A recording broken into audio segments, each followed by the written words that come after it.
ओम पूर्णमदः पूर्णमिदं पूर्णात् पूर्णमुदच्यते पूर्णस्य पूर्णमादाय पूर्णमेवावशिष्यते। ओम शांति शांति शांति। नमस्कार मित्रों, आज की वीडियो में हम बृहदारण्यक उपनिषद के तीसरे अध्याय के दूसरे ब्राह्मण का जो 9वां मंत्र है उसका पाठ करेंगे। तो आइए देखते हैं कि ये मंत्र क्या कहता है। तो जो मंत्र वह कहता है, त्वग्वै ग्रहः, अर्थात त्वचा निश्चित ही ग्रह है। स स्पर्शेन अतिग्राहेण गृहीतः, अर्थात वह स्पर्श अतिग्राह द्वारा ग्रहण होती है। त्वचा ही स्पर्शान वेदयत, अर्थात त्वचा द्वारा ही स्पर्श को जानता है।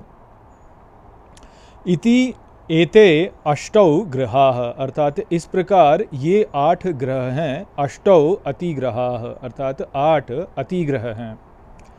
तो यहाँ पे अब जो 8वां ग्रह है उसके विषय में याज्ञवल्क्य कहते हैं कि त्वचा जो है वह निश्चित ही ग्रह है और वह जो है वह स्पर्श अतिग्राह द्वारा ग्रहण होती है।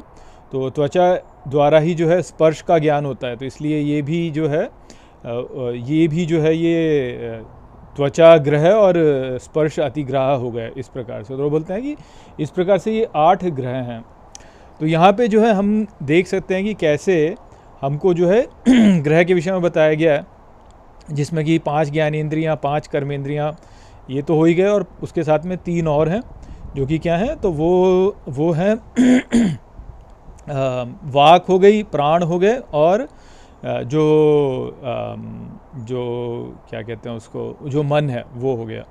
तो इस प्रकार से 13 ये कारक हो गए हमारे पास में कि 5 ज्ञानेंद्रियाँ, 5 कर्मेंद्रियाँ और फिर जो तीन जो हमारे और हैं जो कि है प्राण, वाक और मन। इस प्रकार से ये 13 कारक यहाँ पे हमको देखने को मिलते हैं।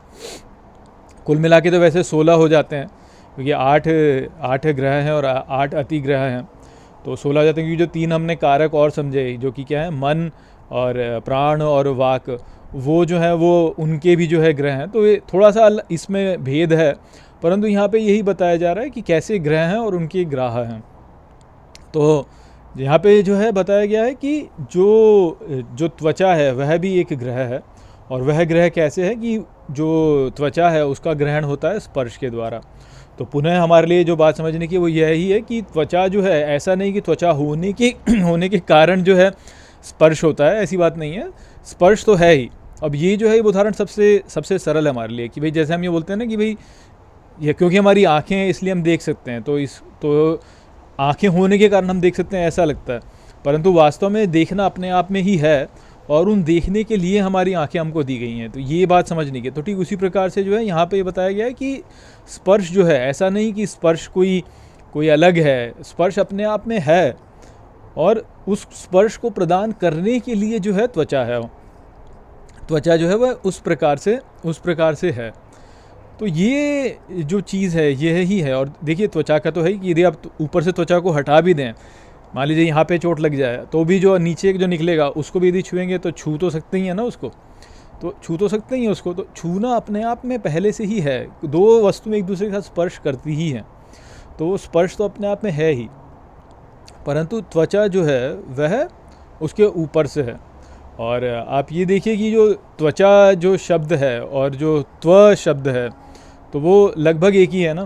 तो त्वचा क्या है वास्तव में? त्वचा वो है जो कि हमें दूसरे से अलग करी, जैसे कहते हैं ना बाउंड्री कहते हैं, जैसे जो कि भाई एक है और दूसरा है, दोनों के बीच में जो है एक बीच का जो है एक बंटवारा है। तो जो बंटवारा बीच में है वह ही तो वास्तव में त्वचा है ना। जैसे मान लीजिए कि आपका घर है और जैसे मेरा घर के पीछे ये देखिए, यहाँ पे जो है ये पीछे फेंस लगी हुई हैं। तो ये जो फेंस है ये क्या है? ये एक प्रकार की जो है इस घर की, जिस घर में हम रहते हैं, इस घर की त्वचा ही तो हो गई ना ये, कि भाई ये सेपरेट कर रही है, ये अलग कर रही है। दूसरे पड़ोसी का घर और हमारा घर जो है उसको बीच में से विभाजन करने के लिए यही बाउंड्री है। तो यही इसकी त्वचा है वास्तव में। और आप देखिए कि जब हम दूसरे को बोलते हैं, संस्कृत में दूसरे के लिए क्या शब्द होता है? त्वम। तो त्व है उसमें भी और यहाँ त्वचा भी है। तो त्वचा जो है वह वो है जो कि हमें विभाजित करती है, जो कि बाउंड्री सेट करती है। हमारा जो शरीर है, ये शरीर जो हमारा है, इसकी हम बाउंड्री कहें तो क्या है, तो त्वचा ही इसकी बाउंड्री बोलेंगे ना, जो हमारा भौतिक शरीर है। तो उसका जो उसकी जो परिसीमा है वह त्वचा ही है। तो त्वचा केवल ये जो स्किन है, ये स्किन को त्वचा मत मानिए वास्तव में कि भाई ये बोलो कि भाई हाँ स्किन जो है वो त्वचा है, नहीं। त्वचा का जो गहरा अर्थ है वो होता है विभाजन करने का जो सीमा है वो, कि जैसे कहते हैं ना कि भारत की जो सीमा है और उसके पड़ोसी राज्यों की जो सीमा है, तो अब वो जो सीमा है वह उस देश की त्वचा हो गई ना। तो इस प्रकार से त्वचा है। और त्वचा जो है वह ग्रहण कैसे होती है, स्पर्श के द्वारा। स्पर्श के द्वारा कैसे, तो यहाँ पे वही है, स्पर्श भी जो है उसका अर्थ क्या हुआ फिर, कि जो दो वस्तुएं जब एक दूसरे के संपर्क में आती हैं, तो जो संपर्क में आएंगी वो ही वास्तव में स्पर्श है, तो वही स्पर्श है वास्तव में। तो स्पर्श के द्वारा ही जो है ये होता है।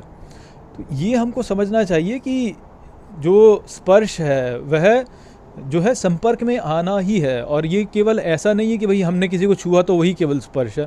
दो वस्तु जब साथ में, या जो दो राष्ट्र जब साथ में, या सूक्ष्म स्तर पे देखें तो जब दो लोगों के दो मन साथ में मिलने आ रहे हैं, तो वहाँ पर भी वास्तव में वो जो है वह स्पर्श ही है। तो ये यहाँ पे बात है जो कि समझने की थी। आशा करता हूँ कि ये मंत्र आपको ठीक तरह से समझ में आ गया होगा। चलिए इसी के साथ इस वीडियो को यहीं पे समाप्त करते हैं। नमस्ते।